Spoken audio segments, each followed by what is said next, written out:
C'est la voix de Gilles, ça, non? Non, c'est celle de François, c'est pas grave. C'est de François, bonsoir François. Ça va? Comme je, tu sais, à mon âge, il vaut mieux pas demander si ça va. Bon. Il faut dire, moi, je vais bien, c'est tout. Bon.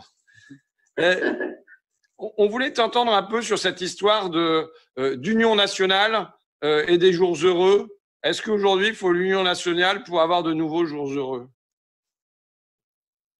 Eh bien, d'abord, je commencerai par te dire que le programme du Conseil national de la résistance, il n'a pas été écrit seulement avec de l'encre, mais également il a été écrit avec le sang de toutes celles et tous ceux qui sont morts pour que nous puissions vivre libres et dans un monde où il ferait bon vivre. J'ajouterai que pour démontrer mes dires, je vous indique qu'à Lyon, 52 de mes proches camarades sont morts sous la torture et que malgré les effroyables supplices que Barbier et ses sbires l'ont fait endurer, pas un seul, j'insiste, pas un seul n'a avoué quoi que ce soit alors qu'ils savaient qu'ils allaient pour mourir. Je crois que c'est déjà ce qu'est le programme du Conseil national en quelques mots. J'ai essayé tout au moins de le faire. Mais dis-moi, Léon, ça veut quand même pas dire que pour avoir des nouveaux jours heureux, il faut se faire torturer, emprisonner et mourir? Non, je dis que le programme du Conseil national de la résistance est issu de là. Et je dirais qu'en sachant ce que sont les tortures pour y être moi-même passé, c'est d'abord toujours avec émotion que je me remémore la mort de mes camarades, car je sais que pour pouvoir supporter l'insupportable et se supplier à leur insu, il fallait qu'ils soient animés par la conviction la plus absolue qu'ils n'allaient pas mourir pour rien. Ils allaient mourir pour une France libre, forte, indépendante, démocratique et souveraine. Et je crois que ça, c'est déjà une petite définition pourquoi ce programme du Conseil national a pu exister. Et alors, là, comment on fait pour le prolonger et pour qu'à la place qu'il recule et il soit rogné comme il est depuis 30 ans, on puisse en restaurer un bout et peut-être en ajouter de nouveaux morceaux écologiques et ainsi de suite? Oui, mais je crois que pour en revenir d'abord au problème, parce que j'ai cru comprendre que tu me parlais de l'union des mouvements de résistance. Oui, c'est ça. Il faut savoir que les mouvements de résistance, je suis peut-être, mais Gilles le sait, que je suis peut-être un petit peu amer, mais que ceux qui se sont vraiment battus n'étaient pas très, très, très nombreux. Qu'à Lyon, j'ai participé à une quarantaine de déraillements. On a attaqué un combat parachutiste allemand à 4, on a fait une trentaine de morts, etc. La résistance, c'était cela. Alors tu me dis, oui, c'est cela qui a fait le programme. C'est à partir de ce contexte où on peut se sacrifier, y compris jusqu'à la mort, qu'on peut envisager d'autres choses. Aujourd'hui, le contexte n'est plus le même, mais la nécessité d'un programme de la résistance, d'un conseil de la résistance est indispensable, parce que si on n'en revient pas en s'inspirant du programme du Conseil national de la résistance, eh bien, on ne changera pas grand-chose et ça sera de pire en pire, parce que je vois que depuis 75 ans que mes camarades sont morts, mais quelques rares survivants de cette épopée, ben, nous sommes révoltés de constater que depuis des décennies, ce programme dont il ne reste plus grand-chose continue à fondre comme neige au soleil. Oui, il est chaque jour l'objet de nouvelles attaques et nos gouvernants actuels, obéissant aux directives de Berlin et de l'Union européenne, détruisent chaque jour un peu plus de ce qui nous en reste. Oui, Léon, c'est Gilles maintenant qui reprend la parole.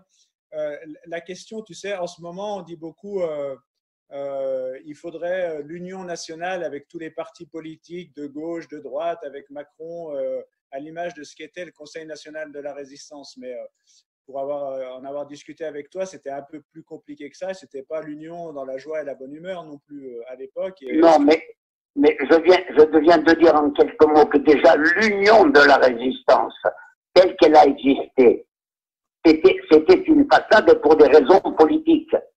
Parce qu'en réalité, ce programme a été signé à l'unanimité. Et certains ont signé ce programme avec la conviction qu'ils ne l'appliqueraient pas. Et la meilleure preuve, il n'y a qu'à regarder quels sont les quelques ministres qui ont appliqué le programme après la libération. On se rendra compte que tous n'ont pas participé à appliquer le programme. Donc aujourd'hui, quand on parle de l'union, eh bien disons oui, l'union, mais François c'est un de ses mots je crois, l'union des travailleurs, l'union du peuple de France, mais non pas l'union, comme on en parle, cette union large qui ne veut rien dire.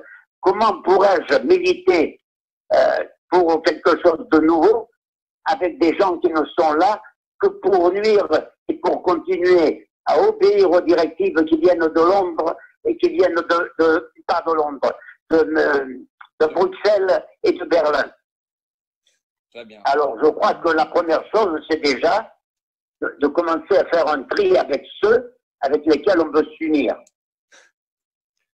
Merci beaucoup, Léon. Merci, Léon. Merci beaucoup. Et puis, merci pour ta vigueur. Et puis, la prochaine fois, on essaiera de t'installer Zoom chez toi. D'accord? Sur ton ordinateur. Oui, parce que tu sais, je voudrais, si tu me le permets, je voudrais dire que Robert Hue, à l'époque où il n'avait pas encore viré sa casaque, avait écrit « L'Union européenne est antinomique du programme du CNR ». Donc, quand on parle du CNR, il faut savoir déjà ces choses-là. Et Chirac avait écrit également « Il est des heures graves dans l'histoire d'un peuple où sa sauvegarde tient toute dans sa capacité de discerner les menaces qu'on lui cache. C'est pourquoi nous disons non. Non à la politique de supranationalité, non à l'asservissement économique, non à l'effacement de la France. Alors, si on parle d'union, ça ne peut être que sur ces bases-là. Sinon, si c'est pour faire la foire d'empoigne, c'est inutile. On perd du temps. Ça marche, Léon. Je te remercie beaucoup en tout cas. Et la prochaine voilà, fois, je vous embrasse et puis je vous souhaite un bon travail. Salut Léon. Ciao. Salut, merci. Ciao, ciao. Alors, en fait, on est avec Gilles, on va dire un peu pourquoi, parce qu'on est en train de retourner un film, notamment… Compte tenu de la présentation faite de Léon Landini avant qu'il ne soit en ligne, une mise au point s'impose sur le contexte dans lequel il est intervenu. Alors, on va se rattraper. Et le premier invité que tu as proposé, c'est Léon Landini. Léon Landini, donc, qui est un résistant de cette époque-là.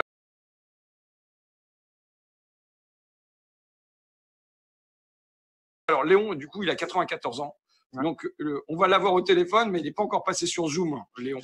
Et il y a une personne pour venir dans sa cuisine à lui, lui installer Zoom. Donc, on va appeler Léon Landini pour savoir ce qu'il en pense de cette union nationale. Il faut préciser, Léon, il est quand même sur Internet, il a des mails, mais c'est vrai que Zoom, en période normale, il y aurait eu plein de voisins qui seraient venus lui installer, mais en ce moment, on évite un petit peu les intrusions dans les appartements, surtout chez les personnes âgées. Et donc, voilà. Léon, on appelle. Tu l'appelles? Tu veux pas l'appeler avec mon téléphone? Si tu veux, mais mon téléphone est là-bas. Oui, le téléphone de François. Je l'ai, son numéro. Non, mais je peux le donner. D'accord. Autrement, amène-moi mon téléphone. Voilà. Léon, en fait, c'est un résistant de la FTP, donc communiste, de la main-d'œuvre immigrée, puisqu'il est d'origine italienne et il était dans l'action à Lyon.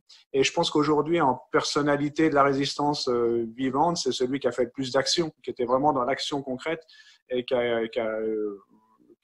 assassiné des soldats allemands à Lyon, à bout portant, qui a fait beaucoup de déraillés de train et qui a